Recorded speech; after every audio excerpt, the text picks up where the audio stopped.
የመጀመሪያ ጥያቄ የማቀርበው ለብልጽግና ተወካዮች ናቸው። አንዳንድ ዜጎችና ምሁራን የሚያነሱ ጥያቄ አንዱ የትምህርት ጥራት መለኪያ ተማሪዎች ለሚቀርብላቸው ብሔራዊ ፈተና የሚያስመዘግቡት ውጤት ነው። የ12ኛ ክፍል ብሔራዊ ፈተና በተደጋጋሚ እንደገለጻችሁትና እንደምታውቁት 97% ተማሪዎች ማለፍ ያልቻሉበት ሆኗል። እንዲህ ያለ ሁኔታ ባለበት የስርዓተ ትምህርት ውስጥ የቱን ጥራት ነው አረጋገጥን የምትለው? ተማሪዎቹ መውደቃቸው ነው ለእናንተ የጥራት ማረጋገጫ? የትምህርት ላይ ማንሳት ነው። ትምህርት ጥራትን በተመለከተ መጀመሪያ ችግሩን ለመፍታት ከመሰረቱ መስራት አለብን ብለን ጀምረናል። ይሄም ቅድመ አንደኛ ላይ ፋውንዴሽን መሰረቱ ላይ መሰራት አለበት ብለን ብልጽግና በልዩ ትኩረት ባለፉት የምርጫ ዓመታት ትኩረት ሰጥቶ የሰራው ይሄ ነው። ይሄንን ከታች መሰረቱን እየሰራ ስትመጣ ወደ ላይ ስትመጣ መሰረቱን በደንብ እየገነባ ትሄዳለ። መሀል ላይ ያለውን እኛ ደግሞ ያደረግነው እንደ ብልጽግና ራሱን የቻለ ስትራቴጂ በመቅረጽ የማጠናከሪያ ትምህርት ሰጥተን የማብቃት ስራ የጎደለውን የመሙላት ስራ እየሰራ መጣ። ያበቃችሁ ተማሪ ነው 3% ብቻ ያለፈው አይደለም። የእናንተ የማብቃት ውጤት 3% ተማሪ ማሳለፍ ነው። ይሄ እኮ የባለፈው እኮ ውጤት እኮ ነው 3.5 የባለፈው ውጤት እኮ ነው መታየት ያለበት። ባለፉት 3 ዓመታት በተሰጡ ብሔራዊ ፈተናዎች የተገኘ ውጤት ነው እየተናገርኩ ያለሁት። 3.3 የመጀመሪያው ብልጽግና ይሄንን እንደተረከበ በደንብ የምዘና ስርዓቱን አሻሽሎ አዘምኖ እና ጥራት ያለው የተሸፋፈነውን በነገራችን ላይ ይሄን እኮ ጭምብሉን እኮ ነው የከፈተው። ስለዚህ የችግሩን ጭምብል እንዲከፈት አድርጓል። ለምን ካልክ አሁን ያነሳው ነገር 3.3 መጀመሪያ ሲፈተኑ ዛሬ ግን 8.9 ማድረስ ችለናል። 8.9% ማድረሱ እንደ ትምህርት ጥራት ማረጋገጫ ስኬት ነው የምትቆጥሩት? እኛ በመሰረቱ ፈተናን የትምህርት ማረጋገጫ ብቸኛ መንገድ አድርገን አንወስደው። ስለዚህ የብዙ ሰው ጥያቄ የትምህርት አሰጣጥ ስርዓቱን ሳትቀይሩ የፈተና አሰጣጥ ስርዓቱን በመቀየር ብቻ የተለየ ውጤት እስከ መጠበቅ የደረሰ እና ዜጎች በትምህርት ስርዓት ላይ ያላቸውን እምነት ሊሸረሽር የሚችል ውጤት ያስገኘ ስርዓት ተከትላቸዋል ነው ጥያቄው። እንደዚህ ነው ማየት ያለብን። ትምህርት ለምሳሌ ብልጽግና ፓርቲ በጣም ብዙ አክቲቪቲዎች ያደርጋል እንደምታየው። ለምሳሌ አንዱን በልና ከተሞች ላይ ከተማ ልማት ኮሪደር ልማት ይሰራል። ያንን በአንድ ወር ውስጥ ውጤቱን ያየዋል። ህዝቡ በሁለት ወር ውስጥ ውጤቱን ያየዋል። በሶስት ወር ውስጥ ውጤቱን ሊያየው ይችላል። የትምህርት ጥራት ጉዳይ የትውልድ ጉዳይ ነው። ትምህርት በ2015 ፖሊሲ ጸድቆ በ2016 ለውጡን መጠበቅ የትምህርትን ባህሪ ያለ መረዳት ነው። በ2015 የጀመራችሁትን ለውጥ የትምህርት አሰጣጥ ስርዓቱን ሳትቀይሩት የፈተና አሰጣጥ ስርዓቱን በመቀየር በዛ ወቅት ፈተና የወሰዱትን ተማሪዎች ሰለባ ከማድረግ ውጭ ምን ውጤት አገኛችሁ? ምክንያቱ ምን መሰለህ ዳዊት፣ የትምህርት ጥራት ጉዳይ ከላይም ከታችም የሚሰራ ነው። አንዳንዶች እንደውም የእንቁላልና የዶሮውን ነገር ያመጣሉ። መጀመሪያ እንቁላሉን ነው ማስተካከል ወይስ ዶሮዋ ናት መጀመሪያ የመጣቸው ወይስ እንቁላሉ ነው ይላሉ። አሁን በደረስንበት ሁኔታ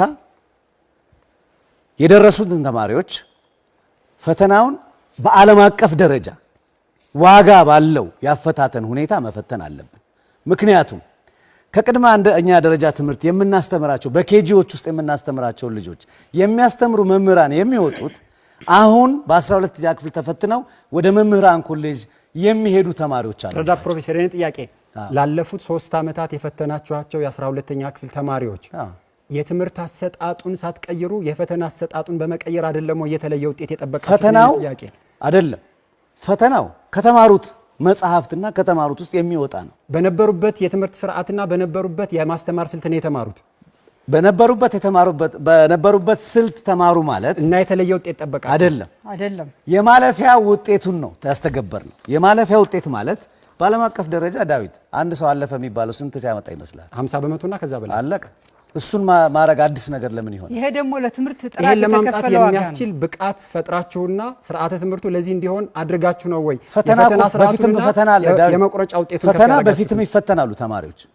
አሁን የተለየው ምንድነው ካልከኝ፣ ለምሳሌ ቀደም ብሎ በነበረው አፈጻጸም ተማሪዎች በገፍ ወደ ኮሌጆችና ወደ ዩኒቨርሲቲዎች የሚገቡበት ሁኔታ ነበር።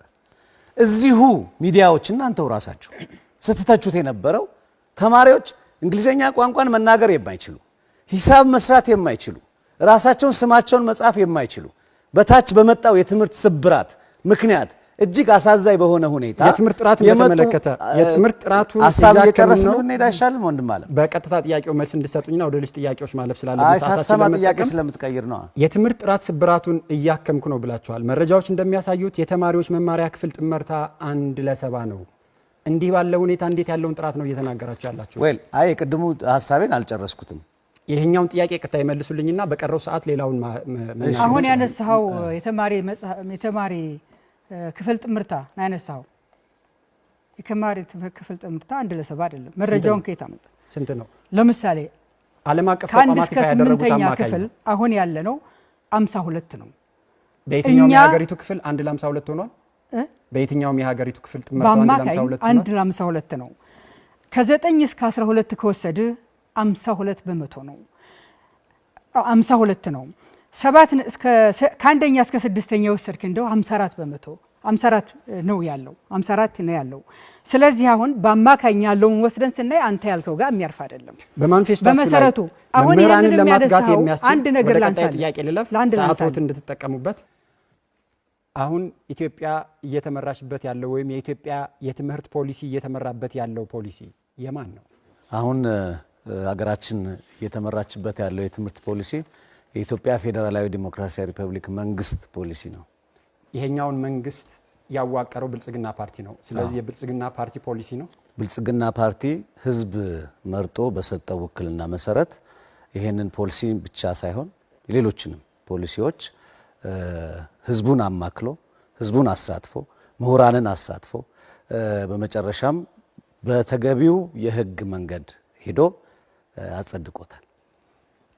ኢዜማ ሀገር እየተመራችበት ያለው ፖሊሲም የትምህርት ሚኒስትሩንም እየመሩት ያለው ሚኒስትር የኢዜማ ናቸው ብሏል። ምንድነው ምላሻቸው? አዎ ትምህርት ሚኒስትርን በአሁኑ ወቅት እየመሩ ያሉት የኢዜማ መሪ ናቸው። ይሄ አንድ በጣም ታሪካዊ የሆነን ምልክት ለኢትዮጵያ ህዝብና ለኢትዮጵያ የፖለቲካ ታሪክ የሚያሳይ ሁኔታ። ኢዜማ እያለ ያለው ሚኒስትሩን ሳይሆን ፖሊሲውም የኢዜማ ነው እያለ ያለው። ፖሊሲው የኢትዮጵያ ፌዴራላዊ ዲሞክራሲያዊ ሪፐብሊክ ፖሊሲ ነው ብያለሁ ቅድም።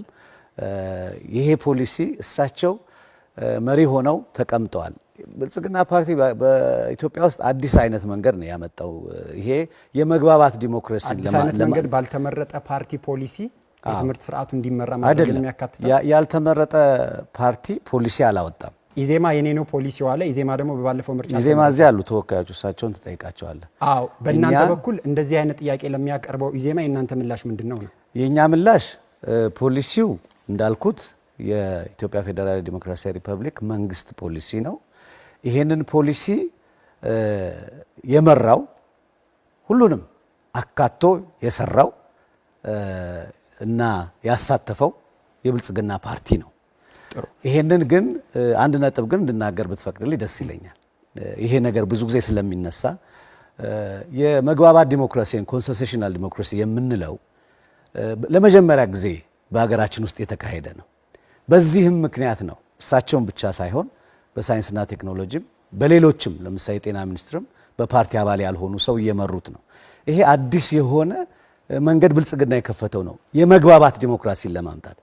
የኮአሊሽን መንግስትኛ አልመሰረትም። መግባባቱ ፖሊሲ እስከመዋዋስ ነው ወይስ ደግሞ ባላችሁ? የኔም ጥያቄ የተዋሳችሁት እና የናንተ ያልሆነ በምርጫ ውድድር በ2000 ካሁን ቀደም በነበረው በ2013 ምርጫ የትምህርት ፖሊሲ አቅርቦ ያልተመረጠ ፓርቲ የትምህርት ፖሊሲው እንዲተገብር እድል ሰጥቷል ብልጽግና ነው።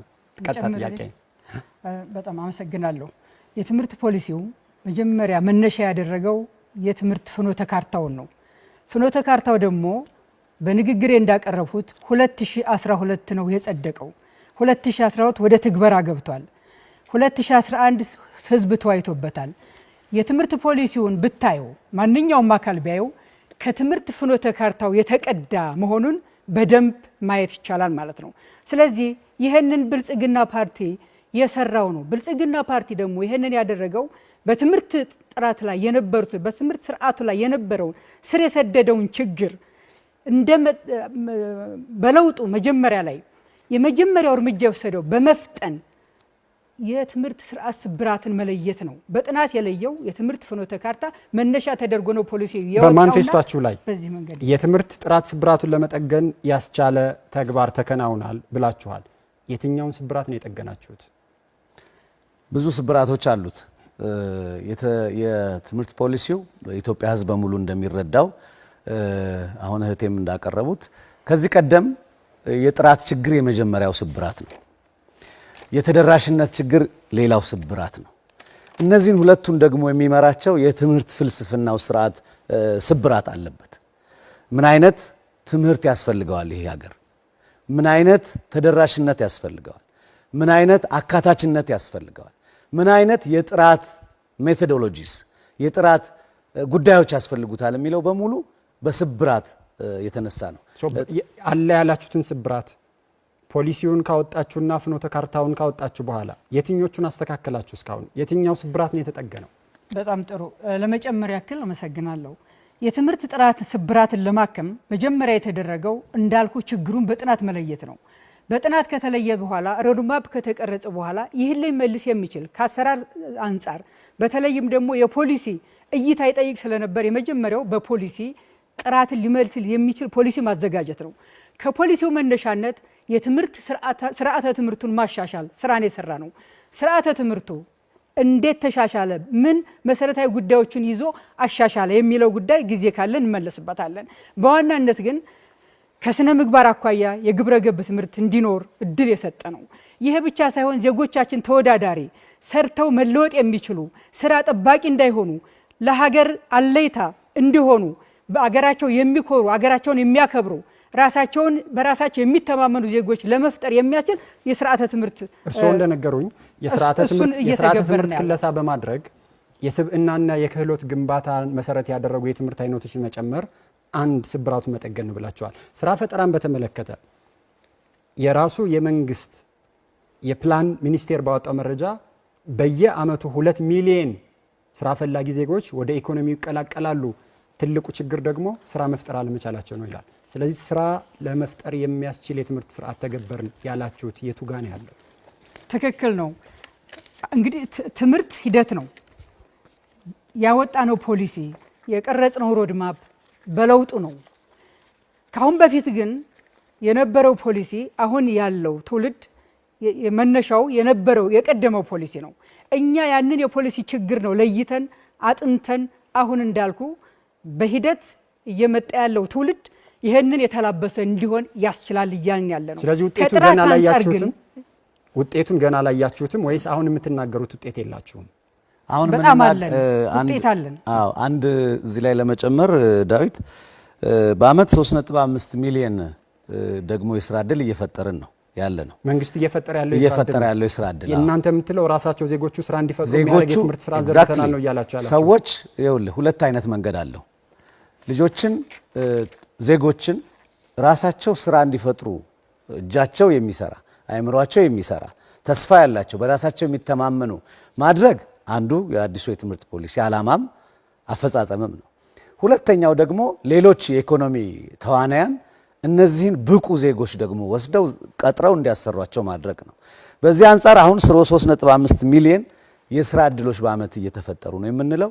እነኚህን በራሱም ስራ የሚፈጥረው ከዚህ ውስጥ በነገርህ ላይ በአጠቃላይ በ5 ዓመት ውስጥ ወደ 11.9 ሚሊዮን የግል የስራ ፈጠራ ውጤት ተገኝቷል። ይሄ ማለት ልጆች ራሳቸው ተማሪዎች፣ ወጣቶች ራሳቸው የፈጠሩት የስራ ዕድል ነው። ይሄን እዚህ ጋር ልጨምርልህ በቅርብ ዓመት መምህራንን ለማትጋት የሚያስችል የጥቅማ ጥቅም ፓኬጅ ይዘጋጃል ይላል ማኒፌስቶአችሁ። ምንድነው ፓኬጆቹ? ለመምህራኑ በቀጣይ 5 ዓመት መንግስቱ ናችሁ ብትቀጥሉ የምታደርጉትን ነገር ይንገሩ። መጀመሪያ የሰራነው እንንገርህ። ባለፉት 5 ዓመታት ውስጥ ለ100 ስንት ነው 114,000 አካባቢ መምህራን የ121,000 መምህራን የመስሪያ ቦታ ቤት የሚሰሩበትን ለመስጠት ሞክረናል። ወደ 6,000 በላይ የሚሆኑ መምህራንን የመኖሪያ ቤት ኮንዶሚኒየም ለመስጠት ሞክረናል። አሁንም ወደ 25,000 የሚሆኑ መምህራንን እንደዚሁ እያዘጋጀን ነው። ይሄ ለመምህራን በቂ ነው ብለን አናምንም። በጣም ብዙ መምህራን አሉን። በጣም ብዙ ፈተና አለባቸው። የሙያዎች ሁሉ አባት ናቸው ብለን እናምናለን። ሁላችንም የመምህራን ልጆች ነን። የምንወዳቸው መምህራን ያሉነን፣ ህይወታቸውን እናውቃለን፣ እንረዳለን። በዚህም ምክንያት የተሻለ ህይወት ይገባቸዋል እንላለን። ግን በፖሊሲው መሰረት በማኒፌስቶአችንም መሰረት ላለፉት 5 ዓመታት ይሄን ሰርተናል። በቂ አይደለም። የትራንስፖርት አበልም እናረጋለን፣ የቤት አበልም እናረጋለን። በቂ አይደለም። በሚቀጥሉት 5 ዓመታት ይሄን የበለጠ ተጠናቋል። ደቂቃዎች ወደ ቀጣይ አልፋለሁ።